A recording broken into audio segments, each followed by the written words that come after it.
ہم کتنے خوش نصیب ہیں کہ اللہ پاک نے اپنے پیارے حبیب صلی اللہ علیہ وسلم کے صدقے ہمیں جمعۃ المبارک کی نعمت سے سرفراز فرمایا. مگر ہم ناقدرے ہیں، جمعہ کو بھی ہم عام دنوں کی طرح گزار دیتے ہیں، حالانکہ جمعہ یوم عید ہے. جمعہ سب دنوں کا سردار ہے. جمعہ کے دن جہنم کی آگ نہیں سلگائی جاتی. جمعہ کی رات دوزخ کے دروازے نہیں کھلتے. جمعہ کو بروز قیامت دلہن کی طرح لایا جائے گا. جمعہ کے روز مرنے والا خوش نصیب مسلمان شہید کا رتبہ پاتا ہے اور عذاب قبر سے محفوظ ہو جاتا ہے. مفتی احمد یار خان نبی رحمۃ اللہ علیہ کے فرمان کے مطابق جمعہ کو حج ہو اس کا ثواب 70 حج کے برابر ہے. جمعہ کی ایک نیکی 70 نیکی کے برابر ہے. 70 گنا اس کا ثواب ایک نیکی کا. چونکہ جمعہ کا شرف بہت زیادہ ہے، لہذا جمعہ کے روز گناہ کا عذاب بھی 70 گنا ہے. جمعہ المبارک کے فضائل کے تو کیا کہنے. اللہ پاک نے جمعہ کے متعلق پوری سورت نازل فرما دی، سورت الجمعہ، جو کہ 28ویں پارے میں جگمگا رہی ہے. یا ایھا الذین آمنوا اذا نودی للصلاۃ من یوم الجمعۃ فاسعوا الی ذکر اللہ وذروا البیع ذلک خیر لکم ان کنتم تعلمون. اے ایمان والو، جب نماز کی اذان ہو جمعہ کے دن تو اللہ کے ذکر کی طرف دوڑو اور خرید و فروخت چھوڑ دو، یہ تمہارے لیے بہتر ہے اگر تم جانو. مفتی احمد یار خان رحمۃ اللہ علیہ فرماتے ہیں جو کہ اس دن میں تمام مخلوقات وجود میں مجتمع ہوئی، یعنی اکٹھی ہوئی، کہ تکمیل خلق اسی دن ہوئی، آدم علیہ السلام کی مٹی اسی دن جمع ہوئی، نیز اس دن میں لوگ جمع ہو کر نماز جمعہ ادا کرتے ہیں. تو ان ریزنز کی وجہ سے، ان وجوہات کی وجہ سے اس کو جمعہ کہتے ہیں. اسلام سے پہلے اس کو عروبہ کہا جاتا تھا، عرب اس کو عروبہ کہتے تھے. حضرت سیدنا ابو ہریرہ رضی اللہ عنہ سے مروی ہے کہ حضور نبی پاک صاحب الاولاق صلی اللہ علیہ وسلم نے فرمایا جس نے اچھی طرح وضو کیا، پھر جمعہ پڑھنے کے لیے آیا، خطبہ سنا اور چپ رہا، تو اس کے وہ گناہ بخش دیے جائیں گے جو اس جمعہ اور دوسرے جمعہ کے درمیان ہیں، اور 3 دن مزید. اور جس نے کنکری چھوئی اس نے لغو کیا. سرور کائنات صلی اللہ علیہ وسلم نے فرمایا لوگ جمعہ چھوڑنے سے باز آئیں ورنہ اللہ پاک ان کے دلوں پر مہر کر دے گا اور پھر وہ غفلوں میں شمار ہو جائیں گے. جمعہ واجب ہونے کے لیے 11 شرطیں ہیں. شہر میں مقیم ہونا، صحت ہونا، یعنی مریض پر جمعہ فرض نہیں. مریض سے مراد وہ ہے کہ جو مسجد جمعہ تک نہ جا سکتا ہو، یا چلا تو جائے مگر چلنے سے مرض پڑ جائے گا یا دیر میں اچھا ہوگا. شیخ فانی یہ مریض کے حکم میں ہے. شیخ فانی یعنی ایسا بوڑھا، اتنی زیادہ عمر کا بزرگ کہ جو اب ٹھیک ہونے کی کوئی امید نہیں ہے بڑھاپے کی وجہ سے. یا بڑھاپے میں کمزوری ہوتی ہے، ویسے تو 30 سال کے بعد ہی ہر چیز کمزور ہونا شروع ہو جاتی ہے. تو آہستہ آہستہ کوئی 30 سال میں ہی ختم ہو جاتے ہیں، کوئی مطلب 60 سال میں، کوئی 70 میں، کوئی 80 میں. یہ ہر ایک ڈپینڈ کرتا ہے کس کی صحت کیسی ہے. بہرحال شیخ فانی جو ہے جس کی کوئی امید نہیں ہے کہ اب مزید وہ ٹھیک نہیں ہو سکتا بڑھاپے کی وجہ سے، وہ شیخ فانی میں آتا ہے. تو اس کے لیے بہت سارے احکام الگ ہیں. آزاد ہونا، غلام پر جمعہ فرض نہیں ہے اور اس کا آقا منع کر سکتا ہے. مرد ہونا، بالغ ہونا، عاقل ہونا، یہ دونوں شرطیں خاص جمعہ کے لیے نہیں بلکہ ہر عبادت کے وجوب میں عقل اور بلوغ شرط ہے. انکھیارہ ہونا، چلنے پر قادر ہونا، قید میں نہ ہونا، بادشاہ یا چور وغیرہ کسی ظالم کا خوف نہ ہونا، آندھی، بارش یا اولے یا سردی کا نہ ہونا، یعنی اس قدر کسی نقصان کا خوف ہو، صحیح خوف ہو. تو یہ جمعہ کے لیے شرائط ہیں جمعہ فرض ہونے کے لیے. تو جو بزرگ بھی نماز پڑھتے ہیں اللہ کا شکر ادا کیا کریں کہ بڑھاپے میں اتنی بیماریاں لگ جاتی ہیں، کمزوریاں ہو جاتی ہیں کہ بندہ نہیں آ سکتا مسجد تک بھی، کیونکہ گھر میں پڑھنا بھی کہیں کے لیے مشکل ہو جاتا ہے. لیکن پھر بھی جو بزرگ مسجد میں آ جاتے ہیں کہ عمر 60 سال یا اس سے اوپر ہے اور پھر بھی مسجد میں آنے کی توفیق ہے، تو اللہ کا بہت شکر ادا کرنا چاہیے اسی نعمت پر ہی، اتنا اللہ کا کرم ہے کہ چل پھر رہے ہیں۔ ورنہ آج کل کے نوجوان تو 50 سال تک کی حالت ایسی ہو جائے کہ کچھ نہ کر پائیں، تو اللہ کا شکر ادا کرنا چاہیے صحت پر۔ جمعہ واجب ہونے کے لیے 11 شرطیں ہیں، ان میں سے ایک بھی نہ پائی جائے تو فرض نہیں، پھر بھی اگر کوئی پڑھے گا تو ہو جائے گا۔ بلکہ مرد عاقل بالغ کے لیے جمعہ پڑھنا افضل ہے، عورت کے لیے ظہر افضل ہے، نابالغ نے جمعہ پڑھا تو نفل ہے، اس پر نماز فرض ہی نہیں۔ جس پر جمعہ فرض ہے اسے شہر میں جمعہ ہو جانے سے پہلے ظہر پڑھنا مکروہ تحریمی ہے، بلکہ امام ابن حمام رحمۃ اللہ علیہ نے فرمایا کہ حرام ہے، اور پڑھ لیا جب بھی جمعہ کے لیے جانا فرض ہے، اور جمعہ ہو جانے کے بعد ظہر پڑھنے میں کراہت نہیں ہے، بلکہ اگر جمعہ دوسری جگہ نہ مل سکے تو ظہر ہی پڑھنا فرض ہے، مگر جمعہ ترک کرنے کا گناہ اس کے سر پر رہے گا۔ نماز جمعہ کا پڑھنا فرض عین ہے، لیکن اگر وہ چھوٹ جائے تو اس کی قضا پڑھنا حرام ہے، بلکہ اس کی قضا کی جگہ ظہر پڑھیں گے، ایسا نہیں کہ اکیلے میں الگ سے اکیلے جمعہ پڑھیں گے، ایسا نہیں۔ جو جمعہ میں سستی سے آئے، دیر میں پہنچے، اگر جس کا جمعہ تو ہو جائے گا مگر اس ثواب نہ پائے گا۔ عموماً لوگوں کی عادت ہوتی ہے دیر سے آنا جمعہ پڑھنے کے لیے، جمعہ ہو جائے گا لیکن ثواب نہیں ملے گا۔ جو جلدی پہنچنے والے کو ثواب ملتا ہے وہ والا ثواب نہیں ملے گا۔ خطبہ کے دوران کھانا پینا، بات کرنا، سبحان اللہ کہنا، سلام کا جواب دینا، نیکی کی بات بتانا حرام ہے، اس پر لوگ توجہ نہیں کرتے۔ خطبہ کے دوران ادھر ادھر دیکھنا یا بات کرنا، اس کو سمجھتے ہیں کوئی مسئلہ نہیں، پہنچے ہم نماز کی حالت میں، یہ کام کر جاتے ہیں لوگ۔ کوئی بھی ایسا عمل کرنا، سلام نہیں کر سکتے، سلام کا جواب نہیں دے سکتے، سبحان اللہ بھی نہیں کہہ سکتے، کھا پی بھی نہیں سکتے۔ جس تک خطبہ کی آواز نہ پہنچتی ہو وہ بھی خاموش رہے۔ خطبہ کے وقت صرف زبان سے خاموشی کافی نہیں ہے، بلکہ سکون اور اطمینان سے بیٹھنا بھی ضروری ہے۔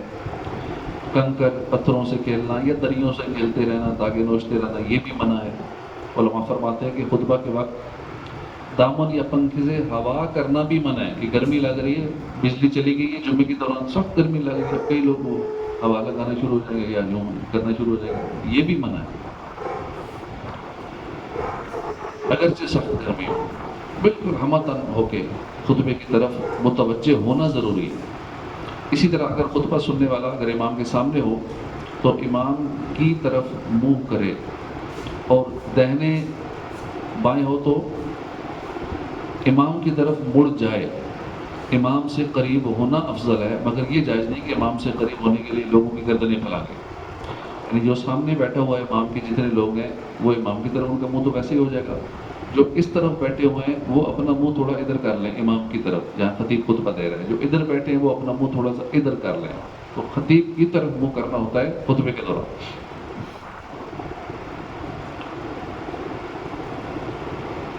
البتہ اگر امام ابھی خطبہ کو نہیں گیا ہے اور آگے جگہ باقی ہے تو آگے جا سکتے ہیں، لیکن جب خطبہ شروع ہو گیا اب گردنیں پھلانگنا، کندھے پھلانگنا، صفیں چیرتے ہوئے آگے جانا یہ منع ہے۔ خطبہ شروع ہونے کے بعد مسجد میں آیا تو مسجد کے کنارے ہی بیٹھ جائے۔ خطبہ سننے کی حالت میں دو زانوں بیٹھے جیسے نماز میں بیٹھتے ہیں۔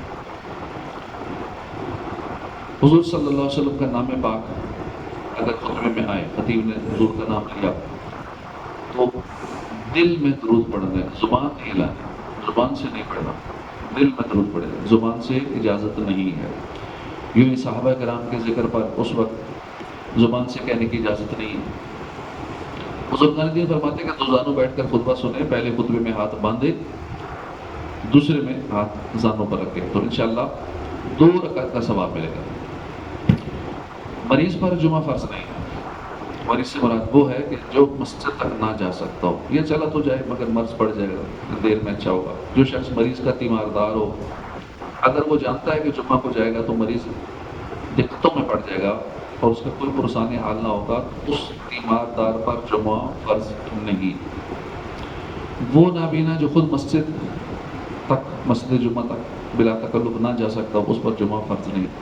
بعض نابینا بلا تکلف بغیر کسی کی مدد کے بازاروں راستوں میں چلتے پھرتے ہیں اور جس مسجد میں چاہیں بلا پوچھے جا سکتے ہیں، ان پر جمعہ فرض ہے. جو نابینا اتنے تیز تراز ہیں، ادھر ادھر جاتے چلتے پھرتے ہیں بازاروں میں سارا کرتے ہیں کہ آج کل تو اتنے نابینا تیز گئے ہیں، ٹک ٹاک پہ چھائے ہوئے ہیں، لاکھوں فالوور سبسکرائبر بنائے ہوتے ہیں.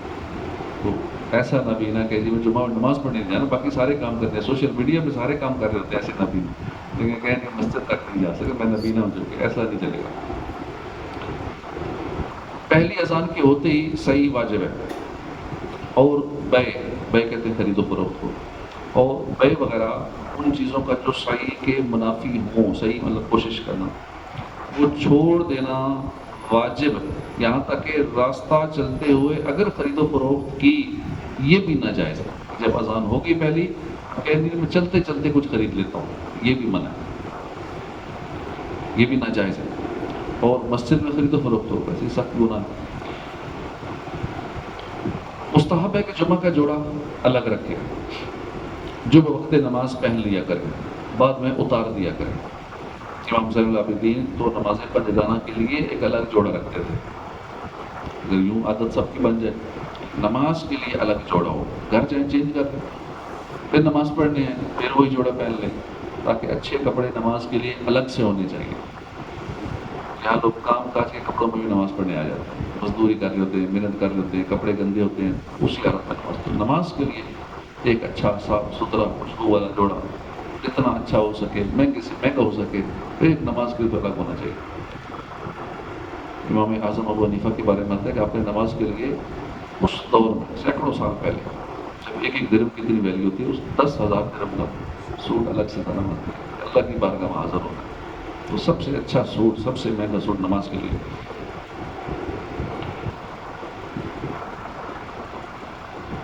یوم جمعہ میں ایک خاص گھڑی ہوتی ہے جس میں بھلائی مانگنے والے مسلمان کو دیا جاتا ہے، ضرور دیا جاتا ہے. اب وہ کون سی گھڑی ہے؟ اکابر محققین علماء کثیر ائمہ کرام کے نزدیک راجح اور قوی قول دو ہیں. وہ روز جمعہ کی آخری ساعت یعنی غروب آفتاب سے کچھ پہلے کا وقت ہے. اور دوسرا قول یہ کہ جب امام منبر پر بیٹھے اس وقت سے فرض جمعہ کے سلام تک وہ گھڑی ہوتی ہے. البتہ امام کے منبر پر آنے کے بعد سے فرض جمعہ کا سلام پھیرنے تک کسی بھی قسم کا کلام منع ہونے کی وجہ سے دعا فقط دل سے کی جا سکتی ہے، زبان سے دعا نہیں. جو مانگنا ہے کیونکہ وہ قبولیت کی گھڑی ہے، دل سے مانگنا.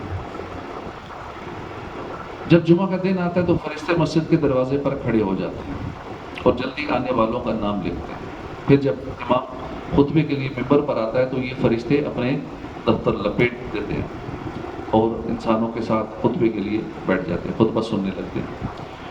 اب جو اس وقت آئے گا نہ ان کا نام لکھا جائے گا رجسٹروں میں اور نہ اسے جلدی آنے کا ثواب ملے گا، کیونکہ کھاتا کلوز ہو گیا جیسے ہی خطبہ شروع ہوا. پہلے دور میں لوگ جمعہ کے لیے فجر کی نماز کے بعد ہی جانا شروع کر دیتے، مسجدوں میں رش لگ جاتا تھا، باقاعدہ بازار لگ جاتے، اتنا رش ہوتا تھا کہ لوگوں کو بازار ٹھیلے ریل لگانے پڑتے تھے رش کی وجہ سے.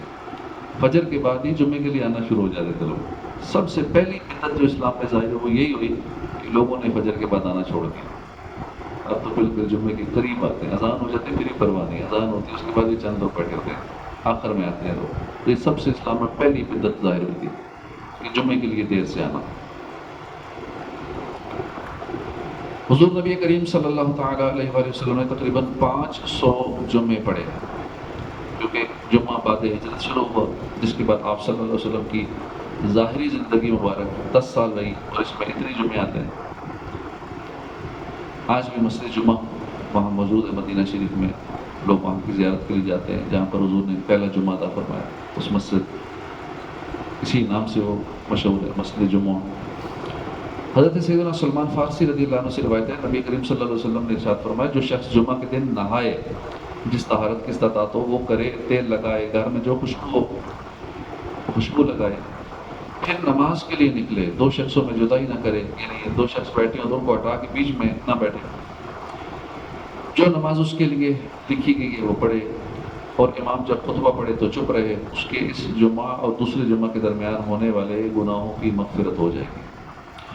نماز جمعہ میں لوگوں کی گردنیں پھلانگنے والے کے لیے وعید ہے کہ جس نے ایسا عمل کیا، گردنیں پھلانگی، حدیث پاک میں اس نے جہنم کی طرف پل بنایا۔ جمعہ کے دن سورہ کہف پڑھنے کی فضیلت ہے، وہ تفصیل اس کی تلاوت کرنا اور زیادہ بزرگی رات میں پڑھنے کی ہے۔ حدیث مبارکہ میں ہے کہ جو شخص جمعہ کے دن سورہ کہف کی تلاوت کرے اس کے لیے دونوں جمعوں کے درمیان نور روشن ہوگا۔ اس ارشاد فرمایا کہ جو جمعہ کے دن سورہ کہف پڑھے اس کے قدم سے آسمان تک نور بلند ہوگا جو قیامت میں اس کے لیے روشن ہوگا، اور دو جمعوں کے درمیان جو گناہ ہوئے ہیں بخش دیے جائیں گے۔ حضور نبی کریم صلی اللہ علیہ وسلم نے فرمایا جو روز جمعہ یا شب جمعہ مرے گا عذاب قبر سے بچا لیا جائے گا، اور قیامت کے دن اس طرح آئے گا کہ اس پر شہیدوں کی مہر ہوگی۔ کتنا اہم دن ہے جمعہ، اس کے بارے میں ہم نے یہ ساری باتیں سنی ہیں، لیکن لوگوں کو پتہ ہی نہیں کہ جمعہ، سمجھتے ہیں جمعہ ہے لیکن عام دنوں جیسا ہے، تو ٹھیک ہے، روٹین میں کوئی تبدیلی نہیں آتی، کوئی خاص تیاری نہیں ہوتی، کوئی دل میں کوئی خاص اہمیت نہیں ہوتی کہ جمعے کے لیے عید سمجھیں اس کو اور عید کی طرح خصوصی تیاری کریں۔ اللہ عمل کی توفیق عطا فرمائے۔ سورہ مائدہ